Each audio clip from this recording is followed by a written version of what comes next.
정치 맞수다 시작하겠습니다. 오늘은 김상일 정치평론가, 장성철 공론센터 소장과 함께하겠습니다. 어서 오세요. 안녕하세요. 안녕하세요.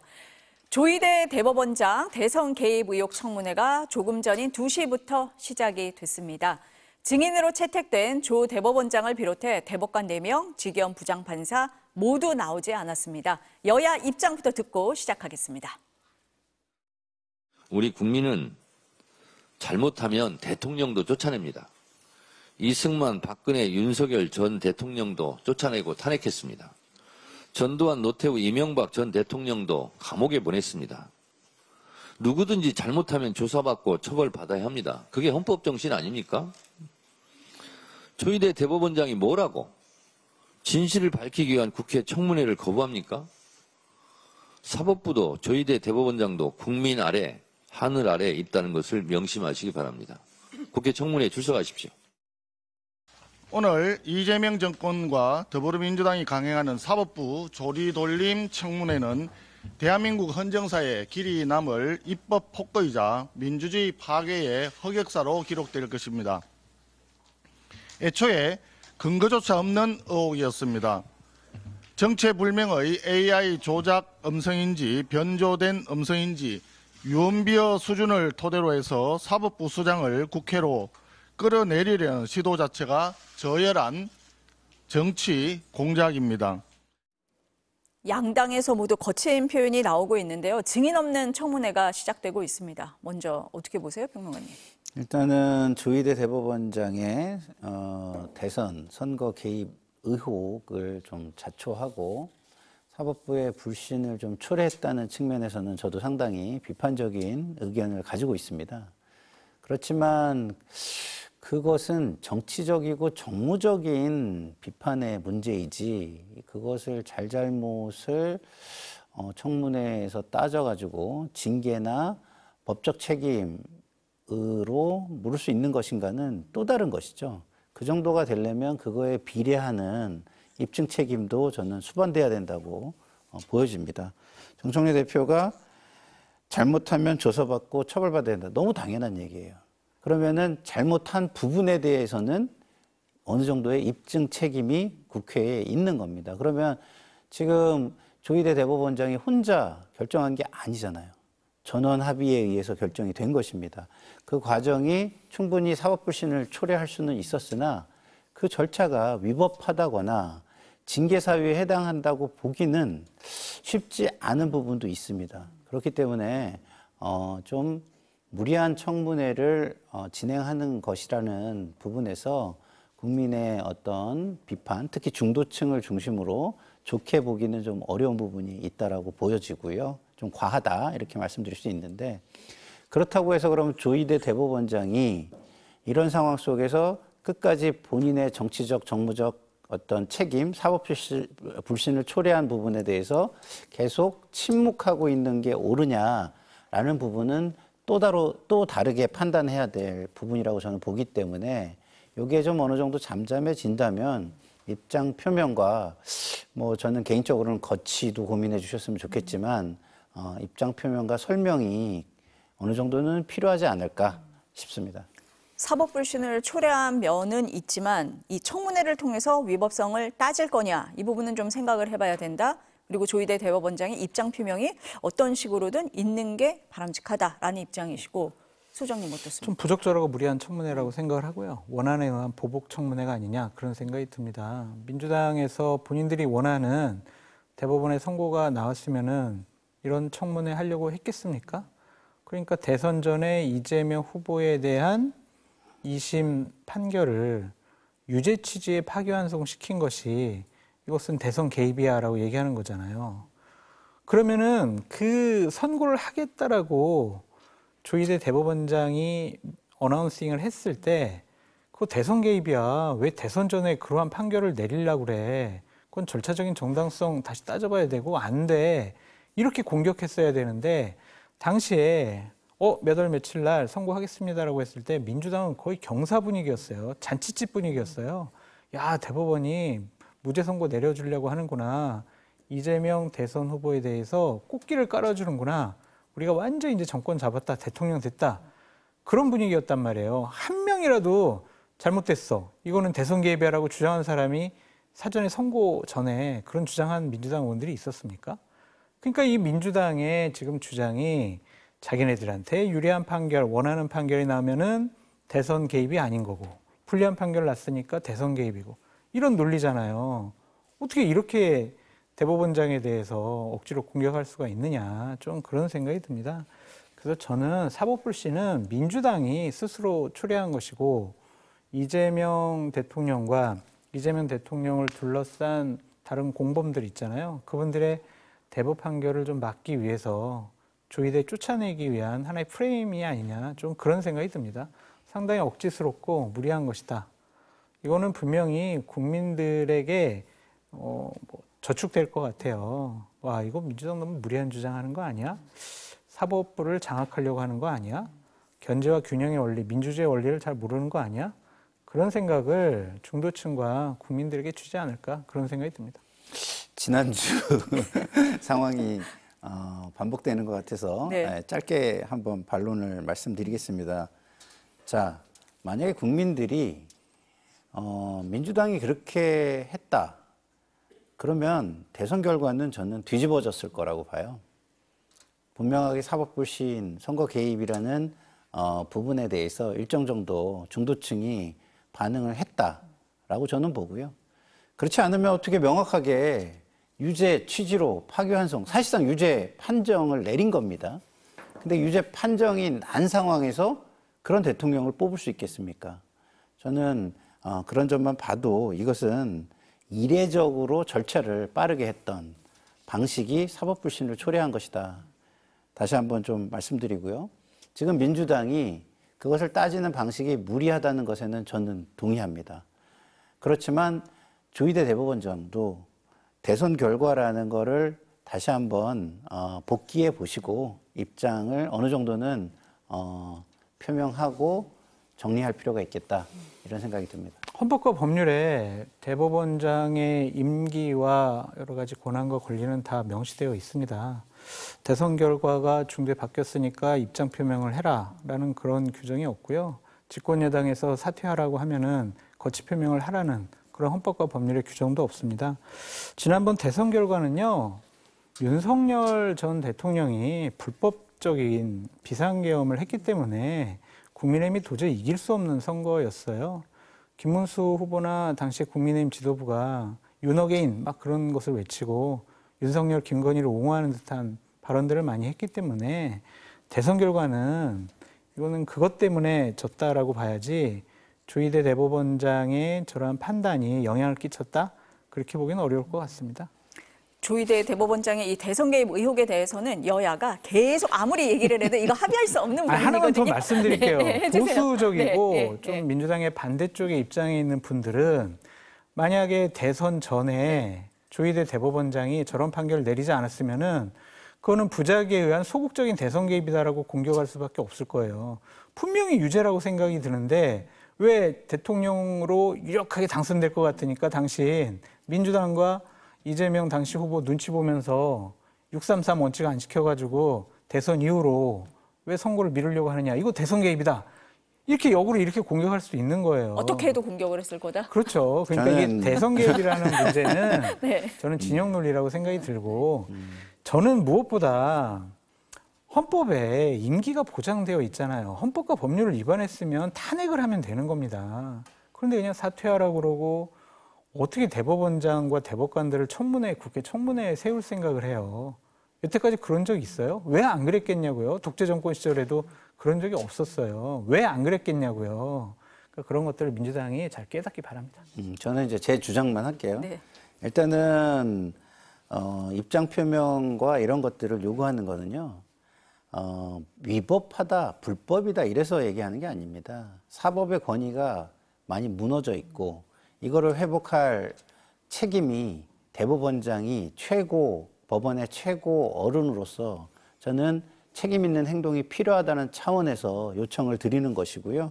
지금의 사법불신이 계속 간다면 우리나라가 미래가 어떻게 되겠습니까? 그런 거에 대한 책임 있는 행동을 저는 요청드리고 그다음에 부작위 말씀을 하셨는데 사법 절제는요, 삼권 분립의 굉장히 중요한 미덕입니다.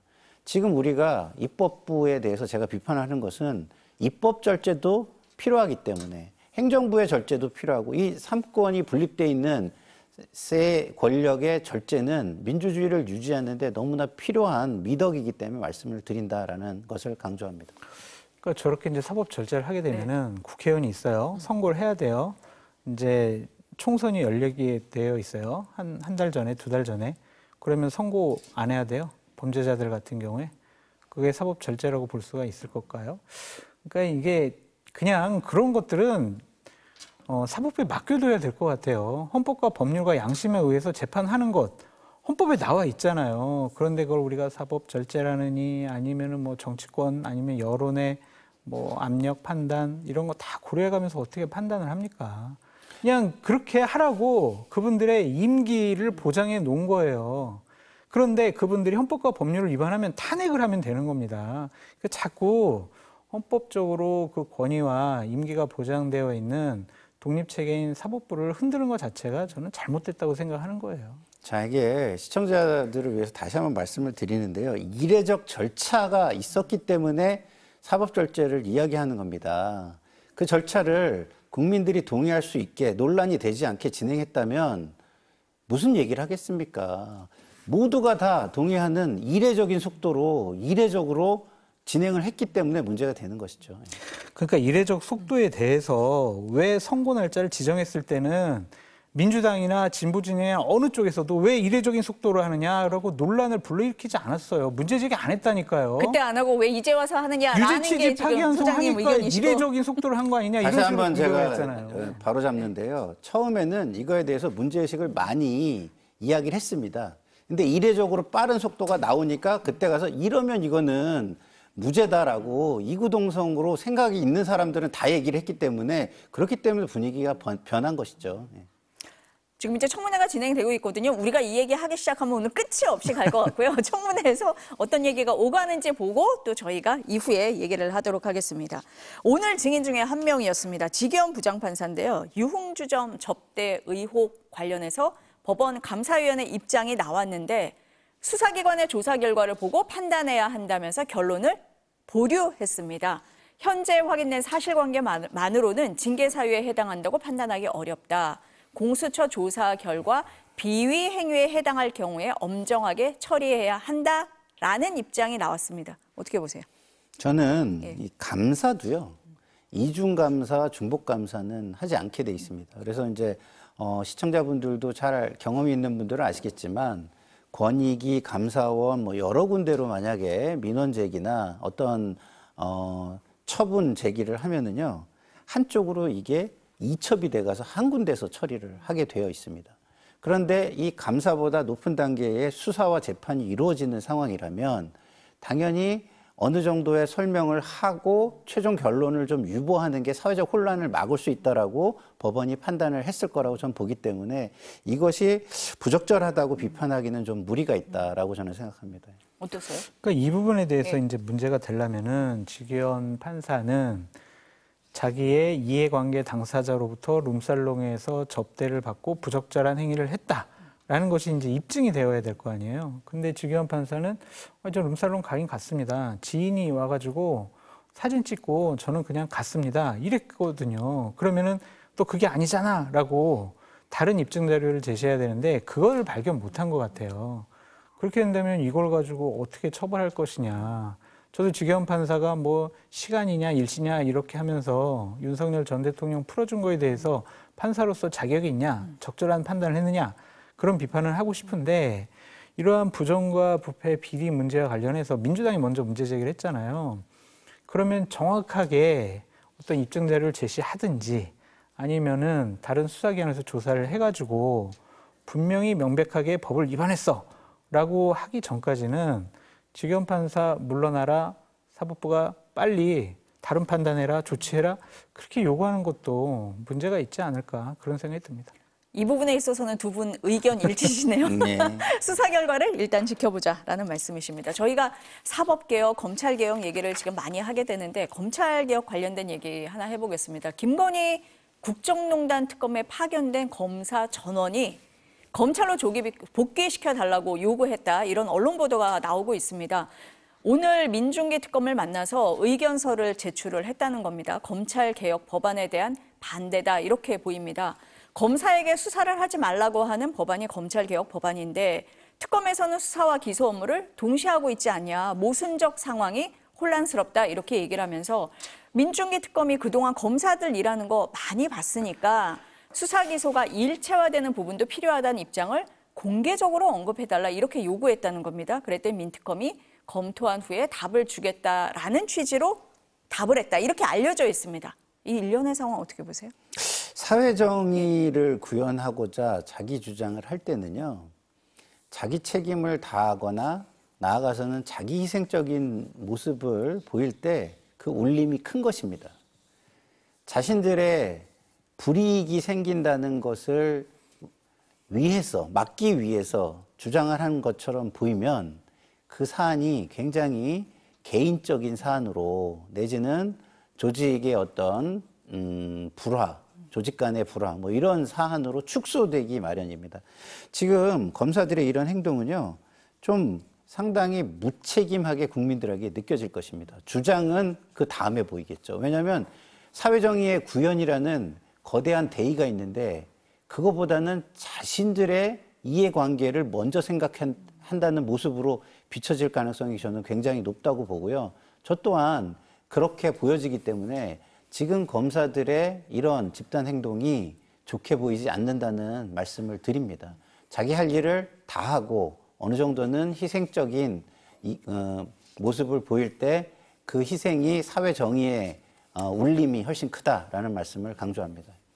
저는 이해가 돼요, 근데. 왜냐면은 지금 민주당이 하는 검찰 개혁은 수사, 조사, 파괴 행위라는 좀 생각이 들어요. 제가 생각하는 검찰 개혁은 뭐냐면 권력의 눈치 보지 않고 권력의 압력에 굴하지 않으면서 권력을 향한 수사를 그냥 법률과 헌법에 따라서 하는 그런 집단을 만들어 두는 것이 저는 검찰 개혁의 유체라고 생각을 하는데 지금 민주당이 하고자 하는 검찰 개혁은 그냥 자신들을 향한 수사를 못하게 우리나라 최고의 수사, 조사 기관을 붕괴시키고 와해시키려는 것이 아니냐 그런 좀 생각이 있습니다. 제가 오해였으면 좋겠다는 생각은 있는데요. 근데 이제 검사들로서는 앞으로 꿈이 있잖아요. 나는 이 검찰에서 조사 잘해가지고 지검장 되고 뭐 중앙지검장 되고 검찰총장 되고 그 꿈이 있는 건데 그 꿈을 이룰 수가 없는데 어떻게 일할 의욕이 나겠느냐. 그들에게 조직이 완전히 1년이면 없어지는데 너희들은 집단 이기주의에서 벗어나서 사회적인 공헌을부터 먼저 생각을 해라. 그거는 글쎄 과연 그들을 그렇게 설득할 수가 있을까? 좀 그런 생각이 듭니다. 그래서 저는 저 부분에 대해서 뭐 특검이 제대로 좀 답변도 해야 될 것 같고 현재 모순된 상황이잖아요. 검사는 무소불위의 권력 갖고 있어. 수사와 기소는 분리되어야 해.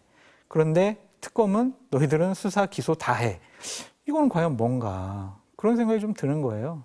그래서 저는 저 파견 검사들의 저런 주장도 일견 좀 이해가 되는 부분이 있다. 그렇게 말씀드려요. 그러니까 개인적으로는 이해가 될 수가 있겠죠. 그렇지만 지금 사회의 부정의를 바로잡고 범죄를 바로잡는 역할을 하는 것이에요. 그걸 하겠다고 공무원이 된 겁니다.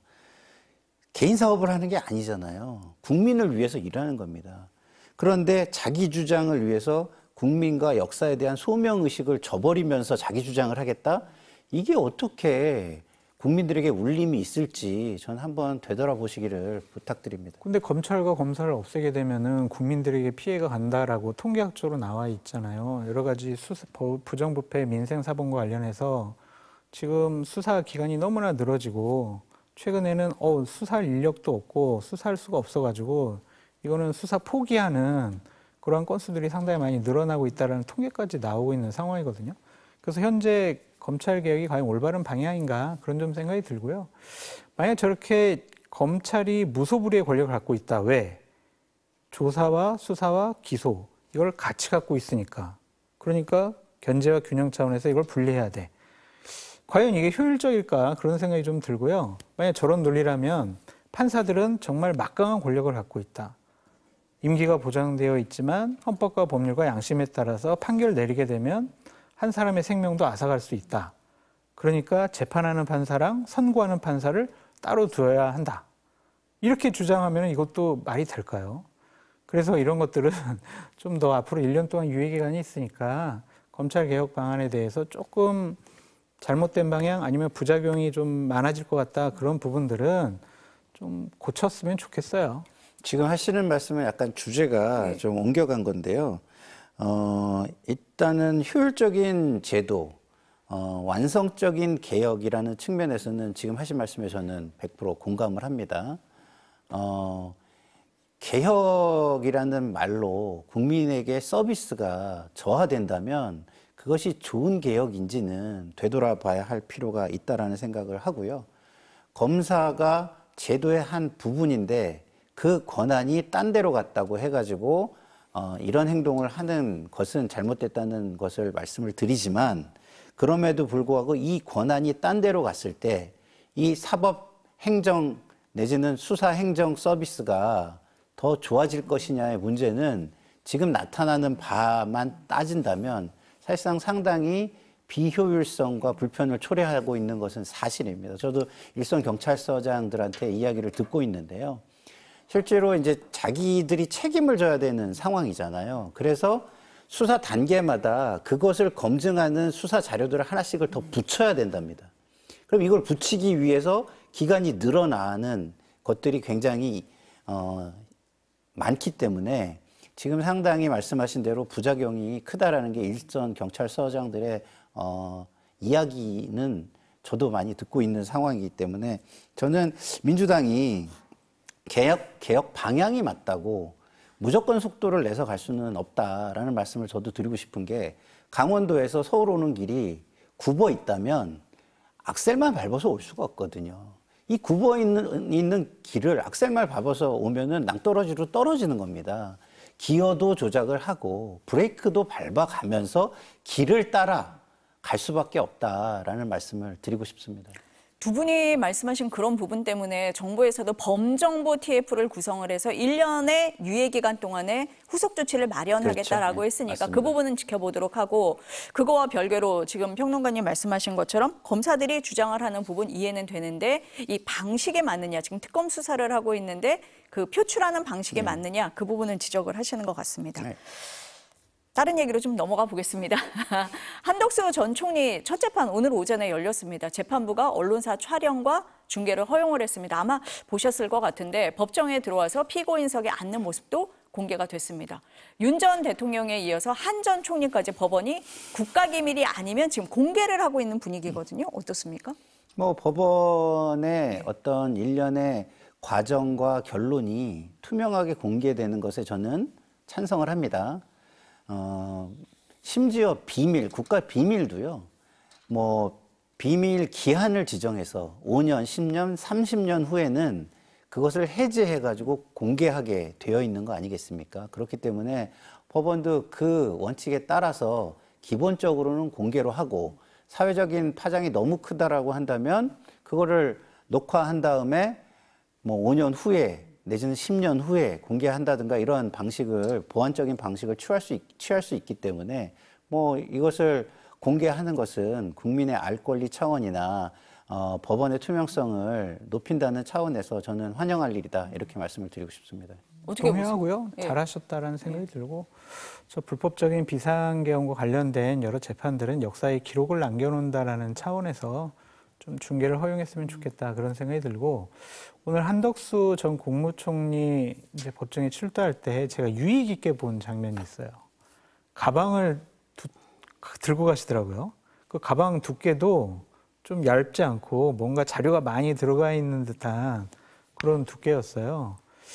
피고인들이 보통은 저렇게 가방 안 들고 가거든요. 보통 변호사들이 들고 가지. 본인이 왜 저런 가방을 들고 갔을까? 결국에는 법정에서 한덕수 전 국무총리는 자신의 형량을 낮추기 위해서 다양한 증거 자료를 직접적으로 좀 제시하려고 하지 않을까 그런 생각이 들어요. 얼마 전에 윤석열 전 대통령 내란 재판에서 윤석열 전 대통령 측에서 사후에 만들어진 국무회 회의록과 포고령 폐기 문제와 관련해서 한덕수 총리가 했다. 한덕수 총리가 한 것이 다른 국무위원들이나 강의구 실장은 내가 한 것처럼 저에서 그냥 나는 윤석열 대통령이에요. 윤석열 대통령이 지시한 걸로 들었을 것 같다. 그리고 윤석열 대통령이 직접 증언도 했거든요. 그럼 한덕수 총리한테 지금 다 떠넘긴 거잖아요. 그럼 그게 아니다라는 증거 자료들을 저렇게 본인이 가방 속에다 넣고 다니면서 법정에서 이거 증거 자료로 제출하지 않을까. 그래서 대단히 재밌는 현상이 벌어질 것 같아요. 이제 그 이전에는 윤석열, 한덕수 이 두 분 간에 별다른 다른 형태의 증언이 나오지 않았던 것 같은데 이제는 한덕수 전 국무총리는 본인 살아야 되고 본인 형량 줄여야 될 거 아니에요. 저기서 만약 내란 범죄 불법적인 비상계엄 당신은 동조가 아니라 주동자야. 이렇게 내려지게 되면 거의 뭐 무기징역 나올 거 아니에요. 그러니까 그걸 낮추기 위해서 대단히 적극적으로 사실관계를 밝힐 가능성이 있다. 그 부분에 주목해야 된다. 그 자료가 저 가방 안에 있지 않을까. 그런 생각이 듭니다. 소장님이 말씀하시고 나니까 가방이 너무 잘 보이고 되게 지금 두꺼워요, 가방만 보이는 것 같은데 지금 그 4.5 계엄 서포문 관련해서 말씀을 하시는데 지난번 윤석열 전 대통령이 이 얘기 나왔을 때 나는 질책을 했다 뭐 이렇게 얘기를 했잖아요. 아마 그 말씀까지 하신 것 같습니다. 오늘도 보니까 지금 이제 내란 우두머리 방조 혐의, 위증 혐의, 허위 공문서 작성 혐의 이제 세 번째 혐의인데 오늘 첫 재판에서 위증을 제외한 다른 혐의는 모두 부인을 했습니다. 그럼 말씀하신 비슷한 전략일까요, 지금? 그렇죠. 예. 왜냐하면 본인의 어떤 죄에 대해서 인정할 것까지 인정하지 않으면 양형이 굉장히 불리해집니다. 왜냐하면 뭐 그것은 죄질이 굉장히 안 좋고 태도가 안 좋고 반성의 어떤 일말의 가능성이 없고 이렇게 보여질 수가 있잖아요. 그렇기 때문에 그런 부분을 감안해서 본인이 형량을 적극적으로 줄이는데 나서겠다, 방어 전략을 세우겠다라는 의지로 읽힌다 이렇게 보는 것이 맞을 것 같습니다. 위증은 이미 다 공개된 거니까 그렇죠. 그것만 인정을 했다. 그런 겁니까 지금? 그건 CCTV로도 나와 있는 거잖아요. 다른 분들의 증언에 의해서도 확인된 거잖아요.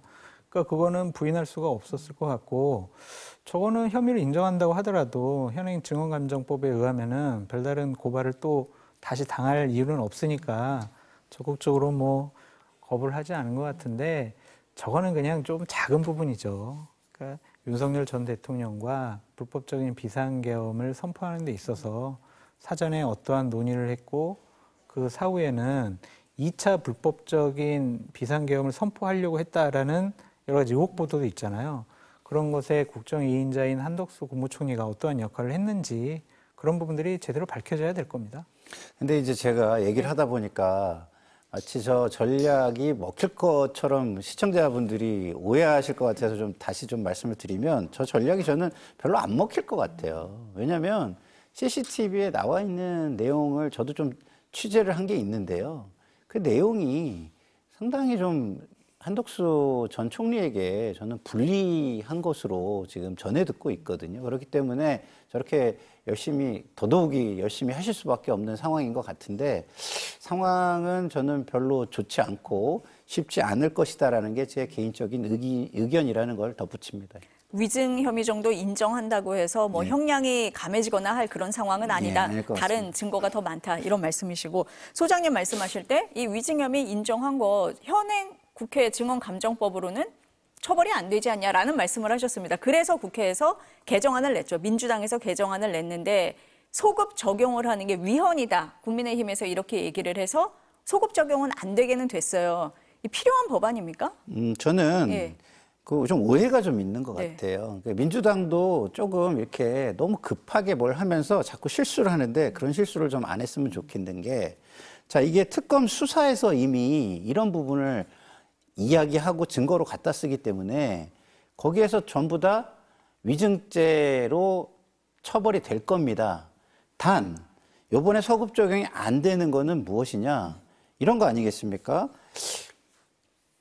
국회 증감법의 형량이 더 높습니다. 그러니까 높은 형량을 적용하기 위한 근거를 만든 것이다라고 저는 보는데 그거는 이게 지금 재판이 진행되는 상황이니까 근거법으로 이걸 쓸 수 있느냐 없느냐는 특검과 재판정에서 저는 판단할 거라고 봐요. 근데 입법부에서 그런 것까지 다 감안해 가지고서 이거를 너무 그러니까 전체적으로 다 이 지금 벌어지는 상황과 법의 관계나 이런 걸 보면서 해야 되는데 너무 급한 마음에 국회 증감법만 너무 집중을 하다 보니 이런 실수를 한 거 아닌가 이런 생각이 드는데요. 기본적으로 이게 소급 적용은 안 됩니다. 될 수가 없어요.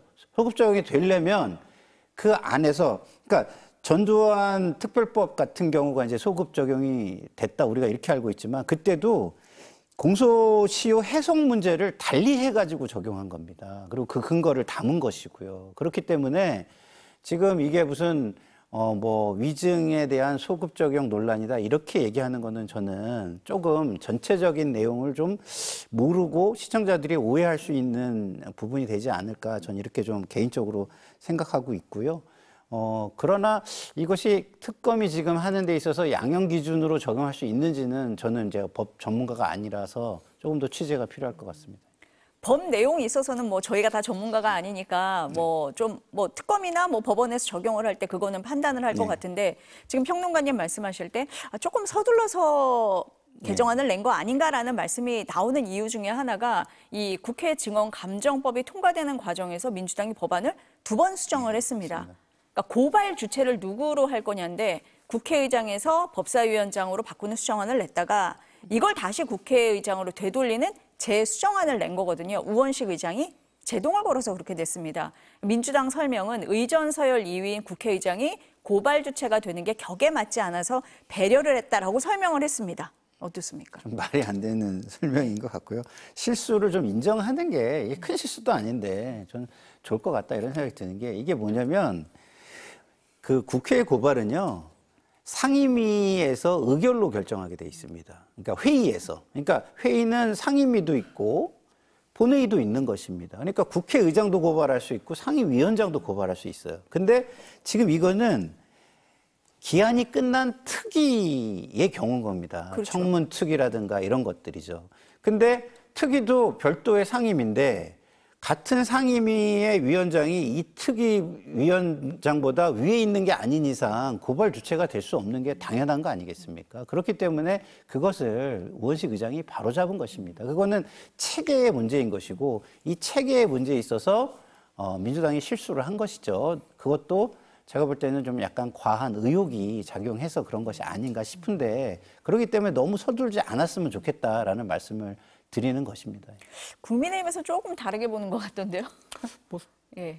제가 국민의힘 사람이 아니라서 그쪽 의견을 제가 잘 보지는 않습니다. 그러니까 서두른 측면도 있는 것 같은데 중요한 것은 논의를 안 하는 것 같아요.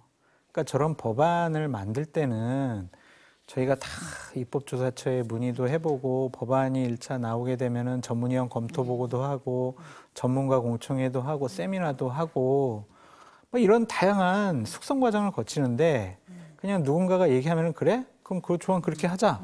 이렇게 해서 빨리빨리 하는 것 같아요. 그러니까 논의를 했으면 좋겠어요. 논의. 본인의 생각이 다 옳지 않잖아요. 또 국회라는 이 다양한 이익 집단, 이해 집단의 여러 가지 요구사항을 다 통합적으로 녹여야 되는 그런 국회에서 여러 가지 법을 만들 때 자신의 신념과 고집만으로 만들지 않았으면 좋겠어요. 제발 논의하십시오. 이 말씀에 저는 진짜 동의를 안 하기가 어려운 게 법사위가 체계 작구를 심사하는 곳이에요. 그러니까 법사위의 전문위원들한테도 문의를 안 했다라는 건 맞는 것 같고 그렇기 때문에 추미애 위원장이 이거 내가 한 거 아니다라고 해명을 하는 그런 상황이 발생한 거 아닌가 이런 그러니까 민주당 내에서도 이런 의견이 나왔다라고 언론 보도가 나오잖아요. 추미애에 의한, 추미애를 위한 이런 법안 아니냐 그런 식으로 비판받는 거거든요. 그러니까 추미애 법사위원장이 상당히 무리한 일들과 여러 가지 역할들을 스스로 자초해서 하는 것 같다 그런 생각이 듭니다. 아니 추미애 위원장은 지금 억울하다는 말씀을 드리는 거예요. 지금. 아니 근데 민주당 의원들은 또 그렇게 얘기를 했다라고 언론 보도에 나왔어요. 국민의힘의 주장이 아까 제가 말씀드린 게 추미애 법사위원장을 위해서 이렇게 한 거 아니냐라고 했는데 지금 평론가님 말씀은 그건 아니다. 추미애 위원장과 법사위원은 여기에는 관련이 없습니다. 네. 제가 뭐 모든 부분 최근에 모든 부분에 좀 추미애 위원장한테 부정적인 사람인데 이거는 뭐 팩트가 아니니까 말씀을 드립니다. 사실이 아니다 이런 말씀이십니다. 또 하나의 논란 한번 짚어보겠습니다. 대통령실이 어제 오후에 인사 이동과 조직 개편을 발표를 했습니다. 국감 증인 출석 논란이 된 김현지 총무비서관이 제1부속실장으로 자리를 옮겼습니다. 국민의힘에서는 당장 국감 피하기 아니냐라는 비판이 나왔는데요. 관련 발언 들어보시겠습니다. 대통령실은 어제 오후 존엄 현지를 국정감사에서 지키기 위한 인사교체를 단행하며 김현지를 순식간에 V0 수준으로 끌어올리고 세간의 관심을 증폭시켰습니다. 그러면서 민주당이 절대 불가를 외치는 존엄 현지의 출석에 대해 국회에서 결정하면 따르겠다라고 하는 것은 습관적 책임 전가를 반복하며 국민을 기망하는 비겁한 행동입니다. 떳떳하면 출석시키기 바랍니다.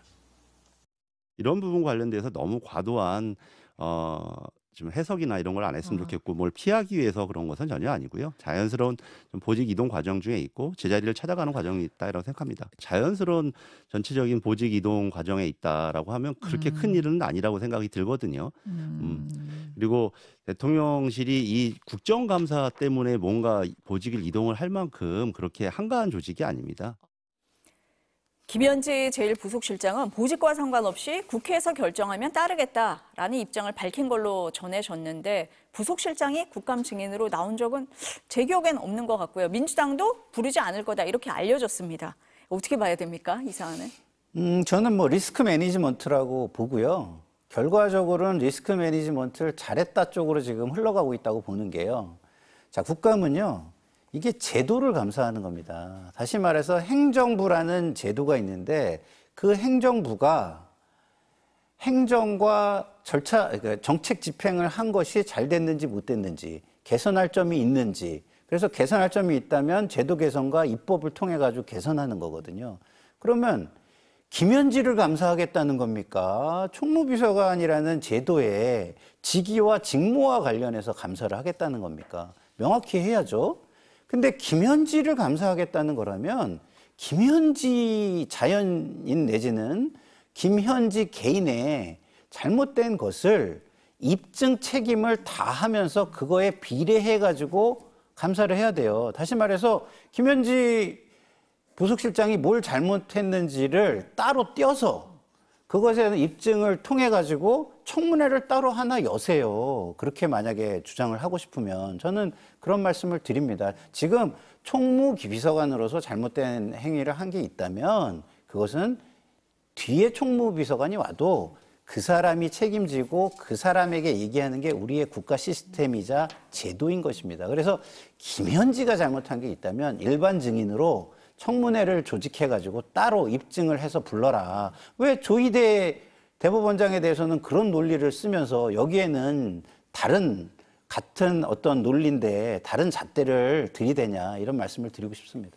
그러니까 국정감사라는 거는 총무비서관 자리에 그렇죠. 있는 사람을 부르는 거지 김현지를 부르는 거는 게 아니다. 아니잖아요. 국정감사 취지하고 결과적으로 안 맞다. 이게 민주당이 우려했던 정쟁을 삼기 위한 하나의 지금 추진이다라는 걸 본인들이 입증하고 있는 거예요. 그러니까 뭐 나오지 않겠다는 것도 당당하지 않지만 국민의힘도 자신들의 의도를 고스란히 드러내고 있는 것이다. 이렇다면은 뭐 민주당의 당당하지 않음을 상당히 상쇄하는 국민의힘의 패착이 되는 것이 아니냐 이런 생각이 듭니다.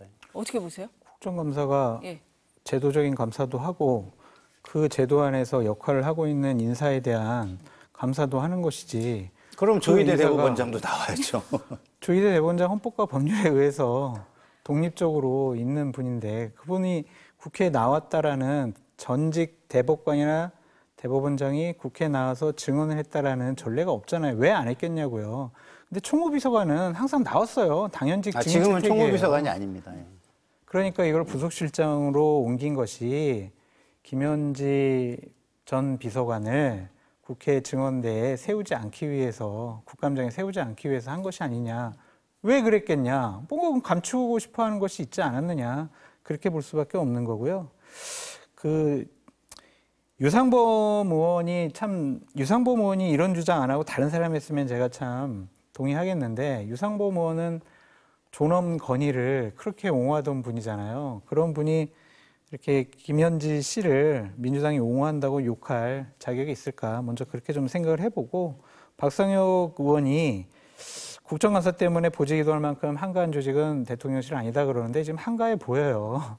지금 여러 가지로 김현지를 보호하기 위해서 결국에는 인사이동을 국감을 앞두고 한 것이 아니냐 그렇게 좀 보여집니다. 그렇게 저희는 평가하고 판단할 수밖에 없어요. 왜 하필 이 시점에 했느냐라고 하면 국감장에 내보내지 않기 위해서 했다라고 해야지 다른 어떠한 합리적인 이유가 있다라고 볼 수밖에 없거든요. 볼 수가 없거든요. 그렇기 때문에 이런 부분은 김현지 씨가 상당히 세구나. 김현지 씨는 건들면 안 되는 성역이구나. 김현지 씨는 대통령의 신임을 정말 강하게 받고 있는 사람이구나. 권력이 더 집중될 것 같아요. 그게 김현지 씨한테 더 안 좋을 것 같습니다. 그러니까 차라리 그냥 국감장에 나가가지고 여러 가지 개인적인 그런 의혹에 대해서 질의를 하게 되면 민주당 의원들이 가만히 안 있을 거고 대통령실의 비서실장도 가만히 안 있을 거예요. 그런 것들은 적절하지 않다. 정책감사해라. 나한테 물어봐라. 그럼 국민의힘이 제대로 김현지 씨한테 질의 자체를 잘 못해요. 그런데 저렇게 안 나오는 것 자체가 논란을 스스로 증폭시키고 강화시킨 거다. 그런 생각이 들어서 상당히 좀 부적절한 행동을 대통령실에서 했다라고 볼 수밖에 없습니다. 제가 일부 동의하고 일부 동의하지 않는 부분이 있는데요. 상당히 좀 국민들에게 당당하지 않은 이미지를 좀 초래했다라는 부분에 동의하고요. 그리고 국민 지지율이라는 측면에 있어서 실점을 한 것은 맞다라는 거에 동의합니다. 그렇지만 무언가를 감추기 위해서 그랬다는 것은 제가 동의하기가 어려운 게 지금이 어느 때입니까? 미국과 정말 국가의 운명을 좌우하는談판이 이루어지고 있고요. 경제 분야도 쉽지 않습니다. 소비 투자가 지금 줄고 있고 여러 가지 민생의 어려움이 있습니다. 자, 그런 가운데 이 국정 동력이라는 게 굉장히 중요한 겁니다. 그런데 이런 정쟁을 유발시키려는 국민의힘의 의도가 뻔히 보이는 상황에서 그 리스크를 매니지하겠다는 게 나쁘게만 볼 것이냐라는 부분에 대해서는 저는 동의하기가 힘들다라는 말씀을 드리고 그것으로 드러난 게 아까도 말씀드렸듯이 총무비서관을 하려고 한 게 아니라 사실상은 이재명 대통령을 비난하기 위해 김현지가 필요한 모습을 지금 국민의힘이 보여주고 있다라는 말씀을 드립니다. 국정감사장에서는 당연히 기관장, 그러면 운영위 기관장 같은 경우엔 대통령일 수밖에 없죠.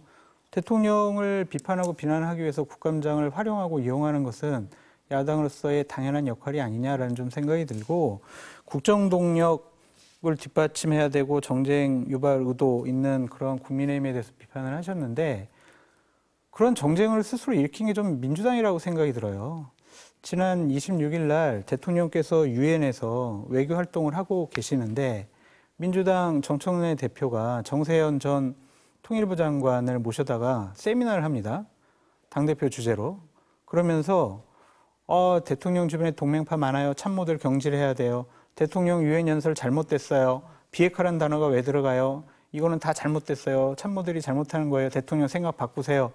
이런 식의 비판을 해요. 대통령께서는 외국에서 외교활동 하시는데 이게 그럼 국정 운영 동력을 뒷받침하기 위한 집권여당의 역할입니까? 아니면은 대통령을 공격하기 위한 집권여당 당대표의 의도된 행동입니까? 그래서 민주당 스스로 지금 대통령을 도와주지 못하고 있어요.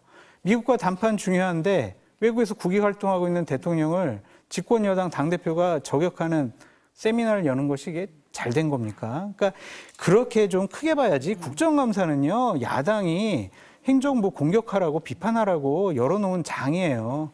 그런데 대통령 측근 데리고 나오면은 이재명 공격할 거니까 이거는 리스크 미니지먼트 잘했다? 이렇게 판단하는 것은 좀 무리가 있지 않나라는 생각이 듭니다. 제가 민주당 당대표에 대한 비판은 민주당 당대표께서 좀 신중하게 고려해 주셨으면 좋겠다는 의견을 제가 더합니다. 정부 여당에서는 인수위 없이 시작했기 때문에 지금 한 4개월쯤 돼서 조직 정비가 필요하다라고 얘기를 했는데 지금 인사 시점이 공교롭다 보니까 이런 여러 가지 지적이 나오는 것 같습니다. 오늘 두 분 말씀 여기까지 들어야 될 것 같습니다. 감사합니다.